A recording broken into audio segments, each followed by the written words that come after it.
कृष्ण हरे हरे हरे राम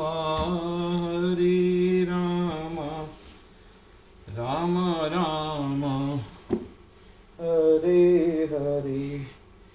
गोविंद बोलो हरि गोपाल बोलो राधा रमण। आज हम श्रीमद् भागवतम के चौथे स्कंद का पेज 74 पढ़ने जा रहे हैं। यह शमशान जैसे घृणित स्थानों पर निवास करता है और भूत पिशाच जैसे लोगों के साथ रहता है। वह नियमित रूप से स्नान नहीं करता और अपने शरीर को शमशान की राख से लपेटकर नरमुंडों तथा अस्थियों की माला पहनता है। पगलों की तरह नग्न भ्रमण करते हुए यह कभी हंसता है और कभी रोता है। केवल नाम से ही यह शिव है, शुभ। इसके जीवन में न तो स्वच्छता है और न ही व्यवहार है, अच्छा चरित्र। ब्रह्मा जी के निवेदन पर मुझे अपनी पत्नी का विवाह इसके साथ करना पड़ा था। क्रोधवश दक्ष भूल गया कि उसे ब्रह्मा जी को पिता कहकर संबोधित करना चाहिए था। उसने उन्हें केवल परमेष्ठी अर्थात परम गुरु ही कहा। इस प्रकार अप्रत्यक्ष रूप से वह ब्रह्मा जी पर मंद बुद्धि होने का आरोप लगा रहा था और कि उन्होंने उसे अपनी सुंदर कन्या का विवाह इस घृणित व्यक्ति करने का परामर्श दिया था। इस प्रकार भाषण देकर दक्ष ने अपने हाथ और मुंह धोए। वे क्रोधपूर्वक शिव जी को इस प्रकार देख रहा था मानो कि वे उसके शत्रु थे। अंततः जब उसका क्रोध चरम सीमा पर पहुंच गया, उसने कहा, देवताओं में सर्वाधिक अधम शिव को आज से यज्ञ भाग प्राप्त नहीं होगा। यह कहकर दक्ष क्रोध में पैर पटकता हुआ सभा से बाहर निकल गया।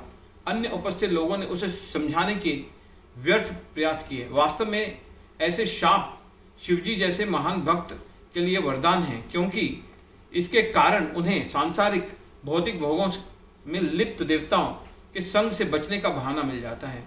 यद्यपि उस समय शिवजी पूरी तरह शांत तथा सहनशील बैठे थे, उनके प्रमुख पार्षदों में से नंदीश्वर क्रोधित होकर दक्ष तथा उसका पक्ष लेने वाले सब ब्राह्मणों को शाप देने लगा।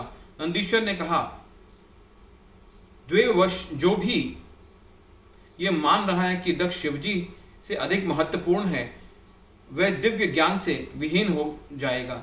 दक्ष अपने शरीर तथा संभोग सुख से अत्यधिक आसक्त है और इसलिए उसकी बुद्धि भ्रष्ट हो चुकी है। परिणाम स्वरूप शीघ्र ही उसे बकरे का सिर मिलेगा। भौतिक जड़ ज्ञान का आश्रय लेने के कारण जिनकी चेतना पत्थर जैसी हो गई थी, उन्होंने शिवजी का अपमान करके जन्म मृत्यु के अपने अंतहीन चक्र का आरंभ किया है। दक्ष के यज्ञ में सहायता करने वाले ये ब्राह्मण केवल अपने शरीर पोषण के लिए यज्ञ करते हैं। इसलिए मेरा शाप है कि क्या खाना चाहिए और क्या नहीं, इस विषय में इनकी मति नष्ट हो जाए और अपने शरीर एवं इंद्रियों का भोग करने के लिए इन्हें द्वार द्वार पर भीख मांगनी पड़े। इसे सुनकर भृगु अत्यंत क्रोधित हो उठे। वंशानुगत ब्राह्मणों का प्रतिनिधित्व करते हुए उन्होंने शिवजी के अनुयायियों को कठोर ब्रह्म शाप देते हुए कहा, शिवजी के अनुयायी नास्तिक होंगे और प्रामाणिक वैदिक नियमों के विरुद्ध कार्य करेंगे।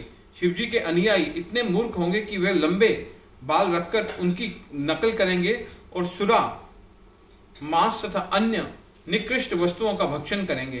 क्योंकि शिवजी के अनुयायियों ने वेदों का पालन करने वाले ब्राह्मणों की निंदा की है, वे पहले से ही नास्तिकवाद से प्रभावित हो चुके हैं।